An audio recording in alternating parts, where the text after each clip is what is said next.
Concealed within the mysteries of Kala Chakra, the ancient inhabitants of Shambhala believed each god of our multiverse was a soul who had traversed 21,600 simultaneous lifetimes throughout multifarious histories, alternate realities, and timelines as multitudinous creatures and forms.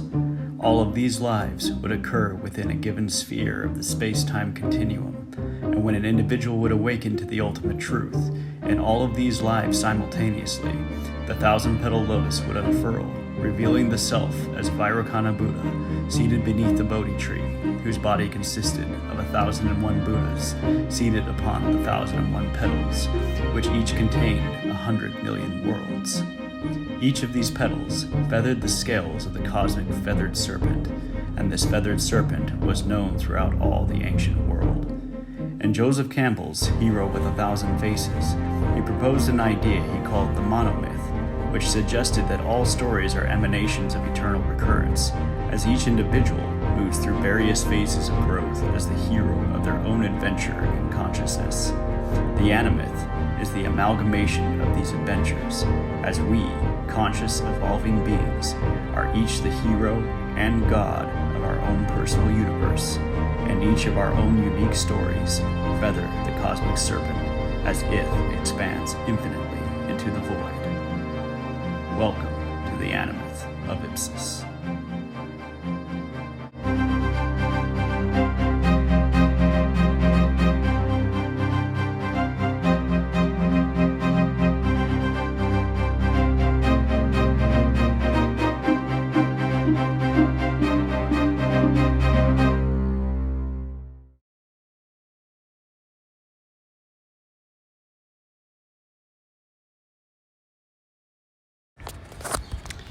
And then Dionysus, standing on the mount, basking in the glory of the purple orb, stared out into the bright, shining rays of the sun.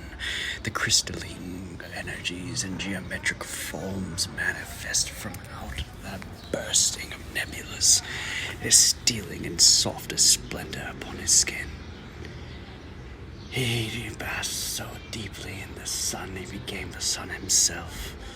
And he watched that as they took the sun within his heart, allowing it to burst into his veins, drizzling its sweet, succulent elixir into the deepest, succulent, and most delicious, languid parts of his own soul.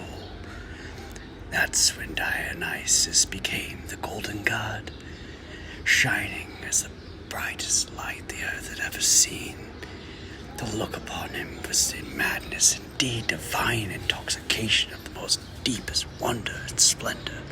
The visions instilled upon all who looked upon his visage and basked in his glory became the glory of the gods themselves.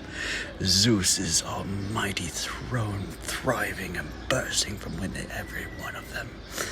For all horse eon shall show the splendor of this crystal age in the most majestic glory of basking wonders, magnificent feathered serpents exploding into the cosmos, forever expanding and unfurling their sweet neon energy to the deepest cores, from the cornerstones of projection out even beyond, into the unknown realms, all awaiting the sweet insemination to burst their glory from out their hiding caves. For in that Dionysus instilled upon every grape his entire soul and beauty, and each grape as it aged then in the crystal glowing sun, then became that elixir from the golden chalice. Oh, Dionysus thought, oh, how they shall taste the glory of the gods. Oh, how they shall know immediately upon such sweet intoxication the most divine secrets and succulent mysteries that I have stored for those who discover the essence of their true soul. But how to open their hearts and minds, he wondered.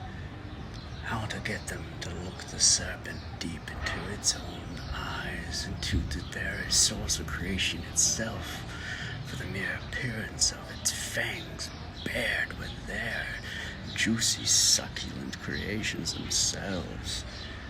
If they only knew that in that blackest venom held even greater truths beyond any they can imagine, that one day they could drink mouth to mouth with the serpent itself, in the softest and most delicate exchange imaginable. Oh, how to instill upon them those deepest mysteries I know not.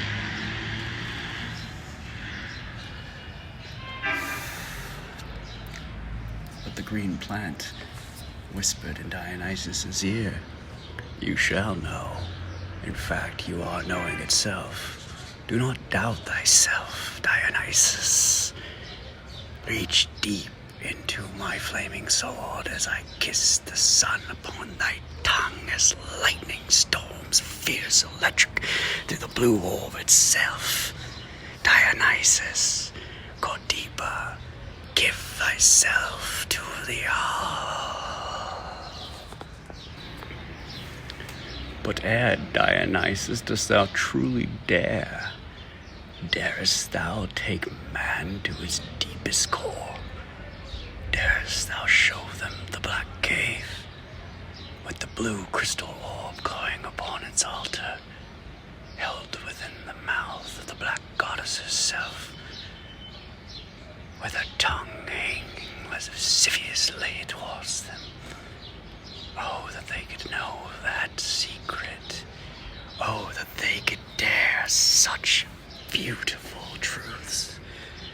Oh, that fear could be stricken from the hearts forever, that they may never again feel nothing but the bliss and excitement and glory as thou experienced it thyself. Oh, that they could know the sweet songs of the bats, that they dare not hear because their ears stretch not to subtle vibrations of the finest degree. And then thy decree that all his celebration shall extend out to the flittering of bats' wings, and to the softest slither of the worms in the deepest mud. And as the ants stretch their hive minds to the most vast and beatific caverns, that in their union even with the ants they shall know the glory of all. O Dionysus, darest thou bring them this vision? Darest thou see the true glory of man? Darest thou know that all of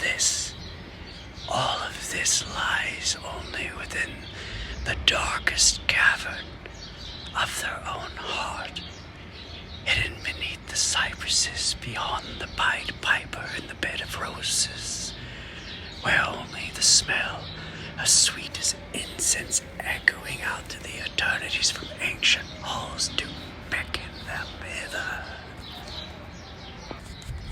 Or is it not here from ancient Thebes, where the serpent did first bite into the exquisite mouth of the goddess Ochilamba Alam, and did tell thee in softest whisper of the great glories of the gods to be, the gods that shall rise from out of the mud springing lotuses, and then they do know every motion of every flutter of every wing and feather of every bird, and in the buzzing of even those sweet hornets do we show everything that is divine and